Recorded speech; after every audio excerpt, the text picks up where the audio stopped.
of course, we normally say that this is not a play zone where unwilling people come and they are forced to stay. So we get to assess the willingness of a person. If they are willing to go through the journey of transformation, then we embrace them and we welcome them to start off the journey. Of course, we cannot say there is a specific time that a person will get over the issues of addiction. They are willing to give it a try. Yes, and it happens. Okay. Other times, of course, you will find that others have their own, they just don't want to be helped because there are people who are in addiction, yet they do not recognize that they have a problem. They think this is life and I don't have much of a problem. And then because they have loving families, the family members or people in the society feel that there is a problem. And we cannot just sit here and watch our loved one, lead into destruction. So they bring them, even sometimes without consulting them, and even without maybe explaining where they are being taken.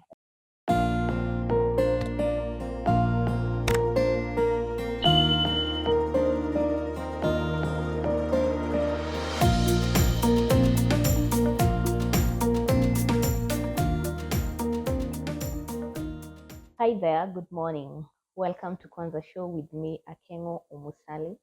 Today, I am so much privileged to be in an organization that has impacted a lot of lives. And the beautiful thing is that I will be bringing you a lot of stories from this organization, from the people who have been able to pass through the hands of people who are in this organization, and their lives have not remained the same.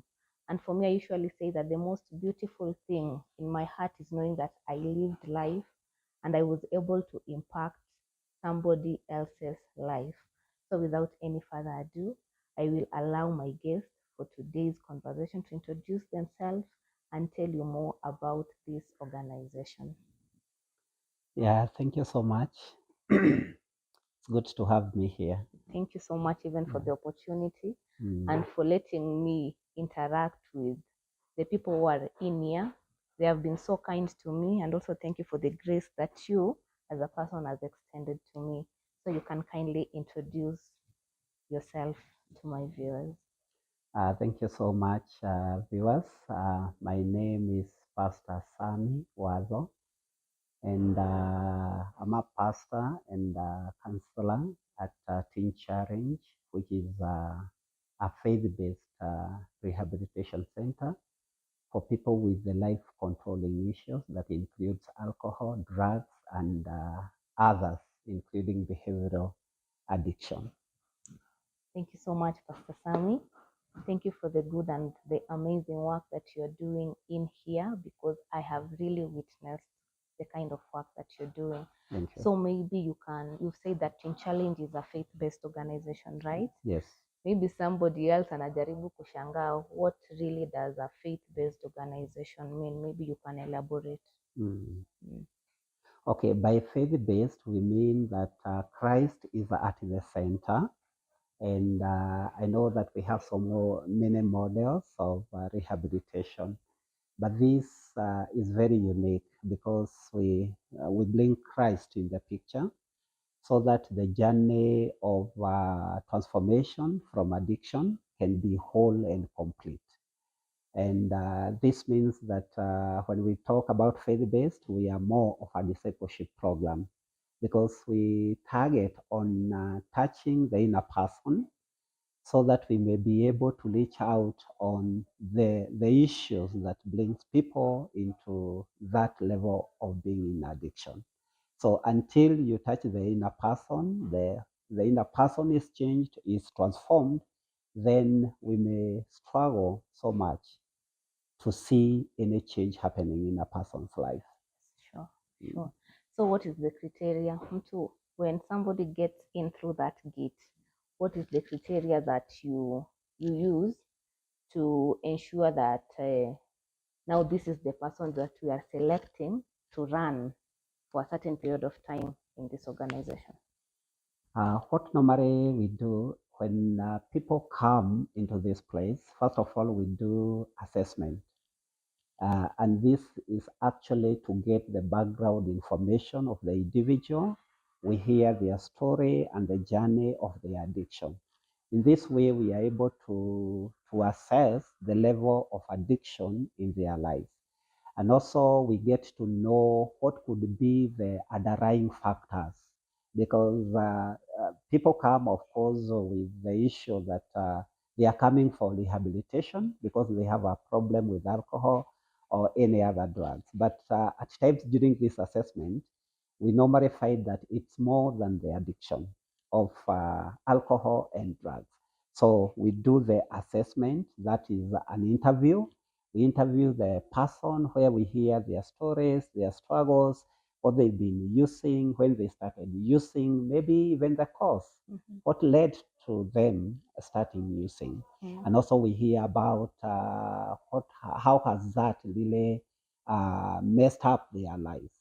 And now we also look at their willingness to change because at Teen Challenge, people are at liberty to choose to receive the help that we offer or not. If they are not willing, of course, we normally say that this is not a prison where unwilling people come and they are forced to stay.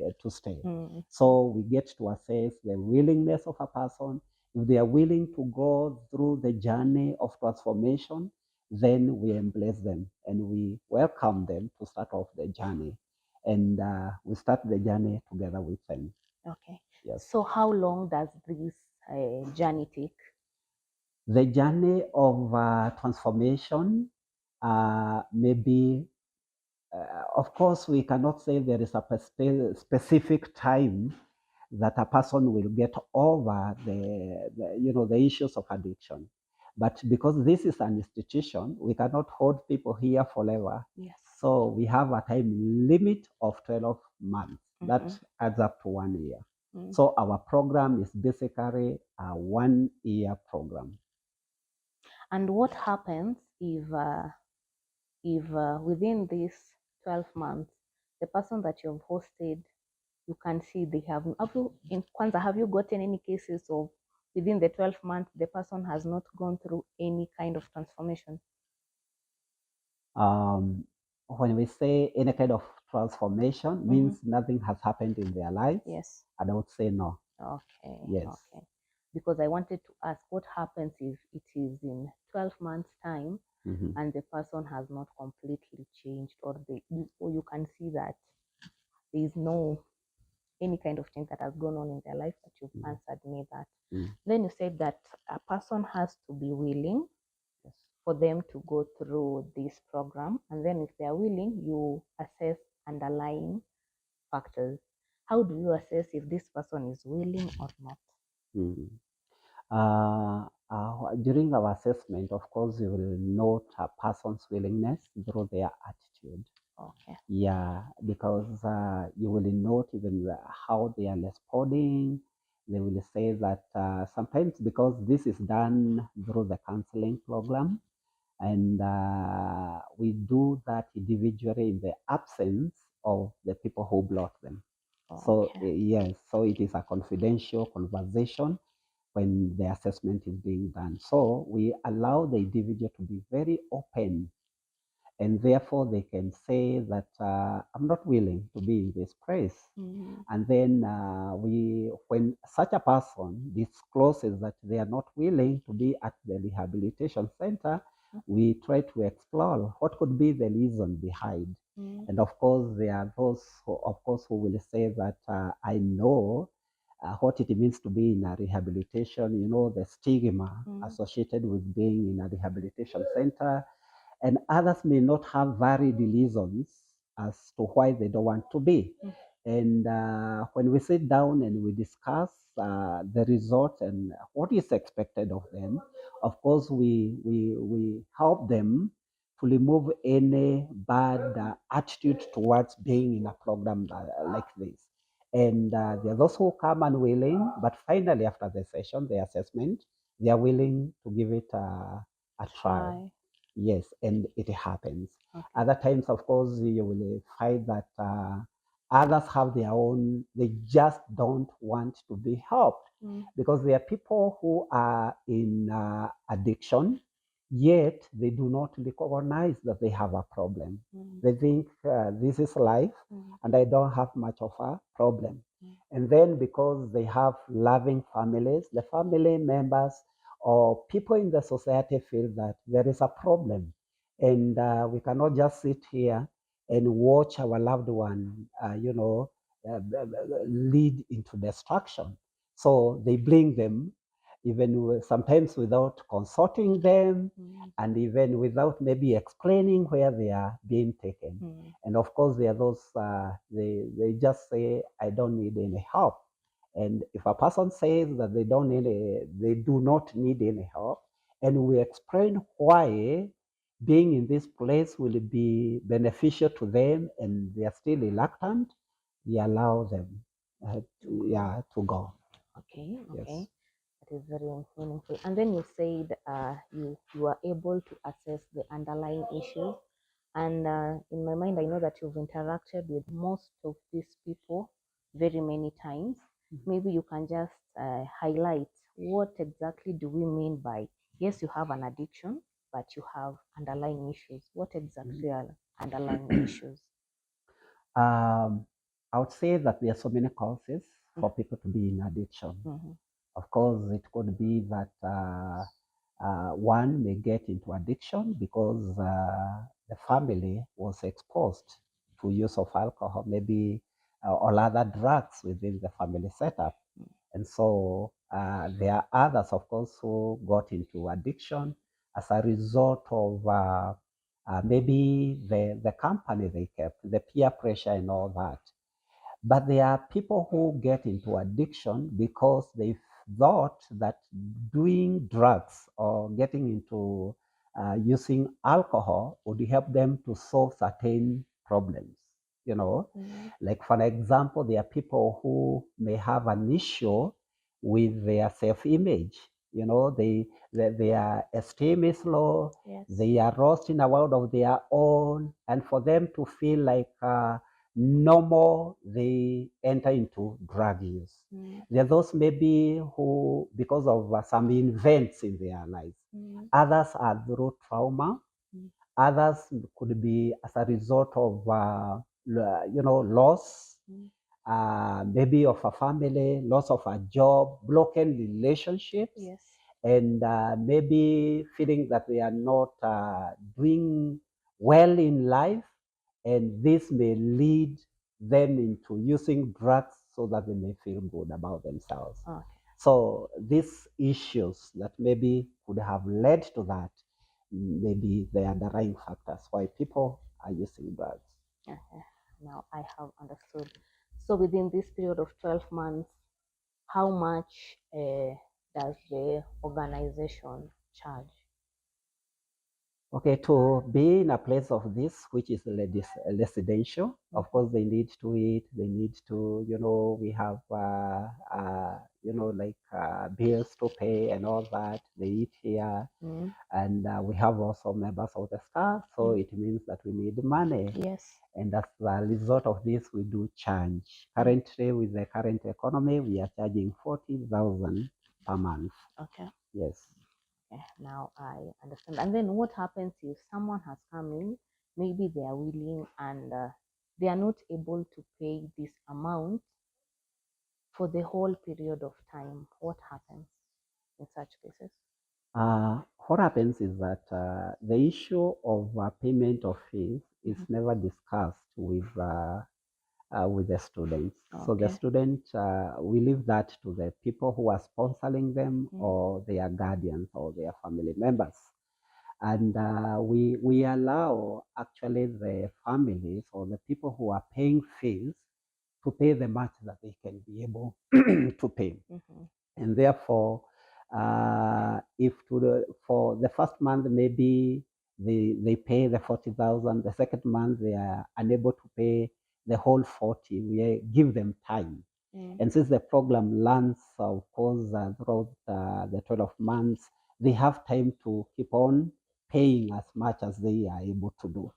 So we allow that time so that they can pay. Okay. However, we still do follow-ups, because if they do not pay at all, it means that the programs will not be able to learn.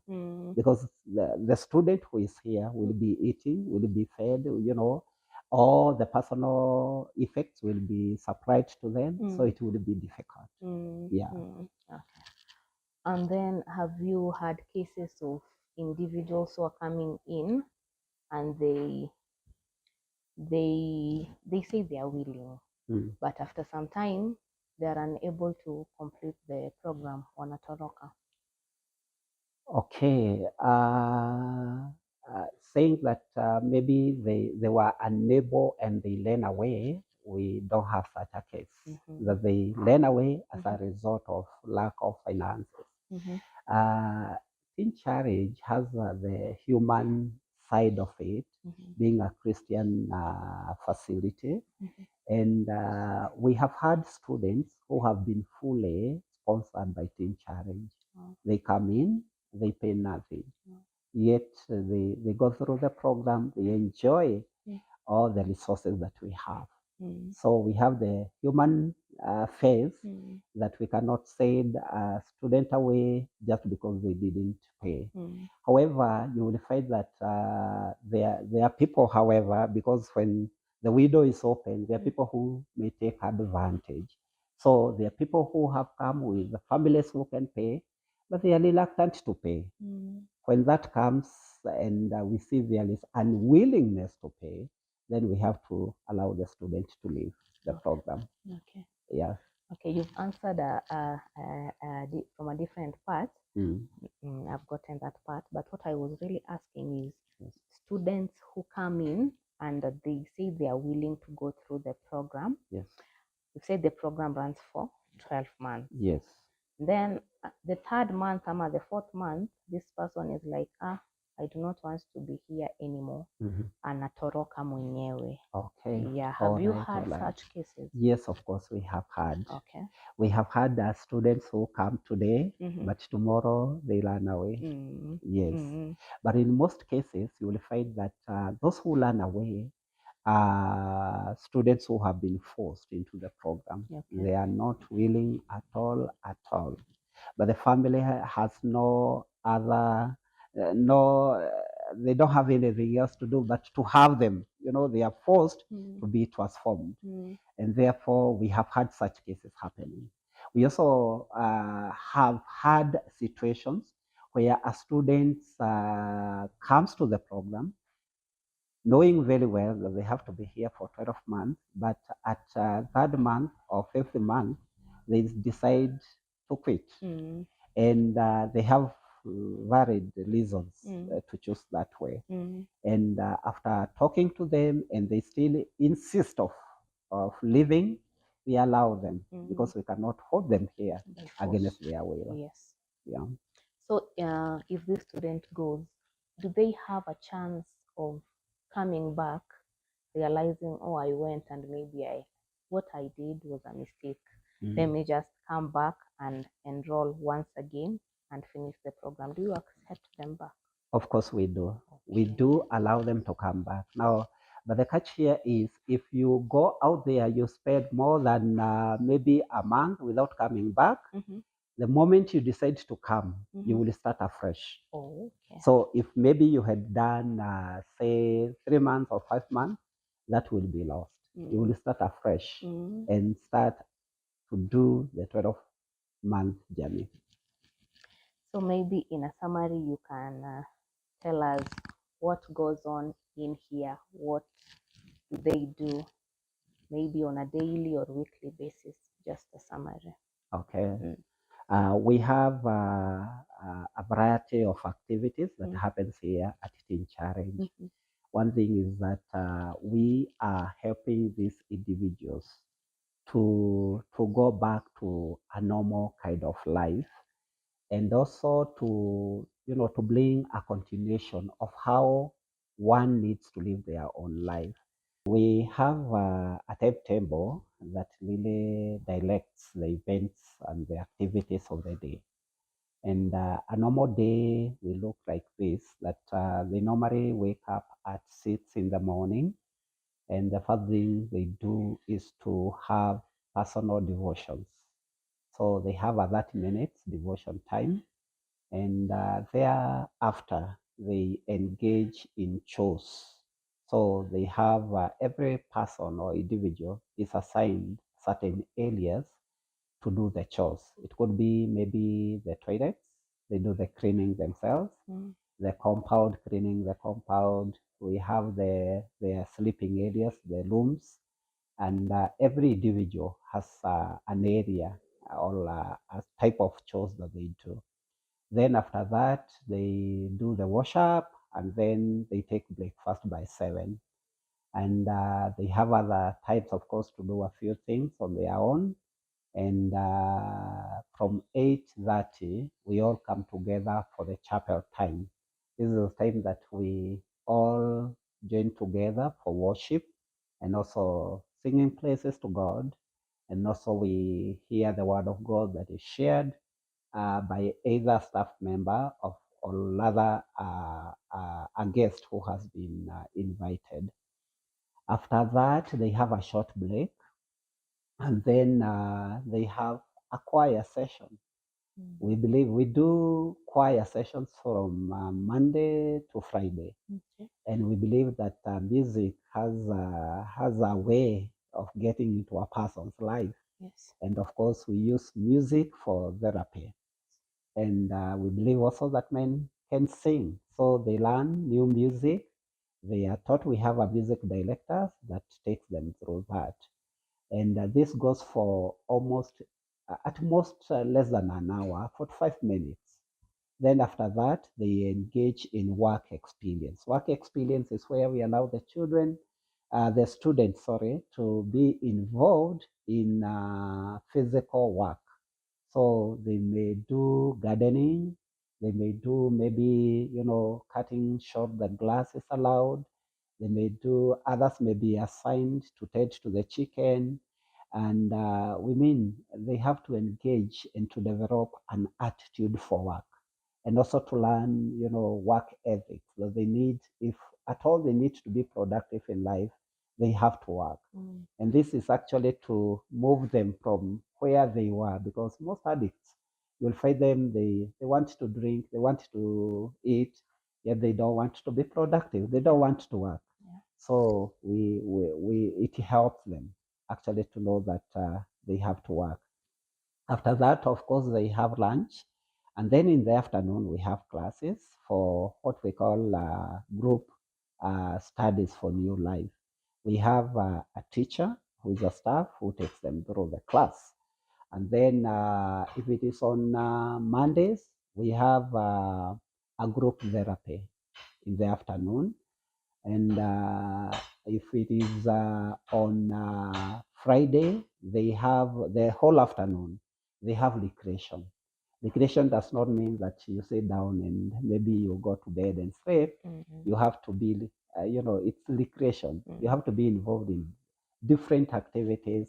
It could be maybe football. It could be maybe they also have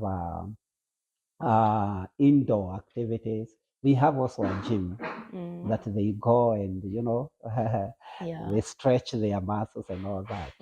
We have basketball court where they also pray. So it is time for recreation. Even the pool. Yes, even the pool. Of course, we have Yeah. the pool, and Yeah. sometimes they do workouts, like team building and all that, which of course is directed. So every day has activities. They are never idle. However, we also have, because you cannot have be engaged from morning to evening. In between, there are times that some minutes or even an hour to relax, and maybe to where you allow yourself to cool down. And we also have individual therapies where the counselor takes every student on schedule through counseling process. and any student can be engaged at any time for counseling. So if they have to be in counseling, they are not working, they are not engaged elsewhere.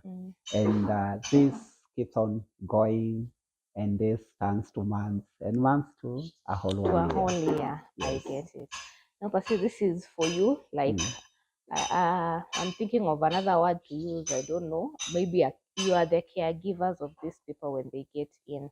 Yes. And maybe if our camera person can zoom in, Hapa, I'm trying to imagine when this person comes in looking like this, the before picture and the after picture, these are very, very different individuals, right? Yes. So in my mind, I'm like, if a person comes in akiwa hivi the before, do you have challenges handling this kind of people and just molding them to become the other person that we can see? Of course. I would say that the journey for transformation comes with a lot of challenges. One thing is that individuals are not the same. There are people who may come, they are willing to change, they are willing actually to adapt to the new way of life. And the pace at which they adapt is also very different. It ranges from different. It is different from one individual to another. And there is also the change of attitude. There are those who, of course, will want to do exactly what they are directed to do. Others are not willing. And also, we have challenges because we have people coming from all sorts of setups, family backgrounds and all that, the way they were brought up and all that. People who are able to adjust to to living with different individuals, others who find it quite different. So challenges are there, but we take one day at a time. So even those that are struggling, because it is our responsibility to help them to become, to become men that God wants them to be.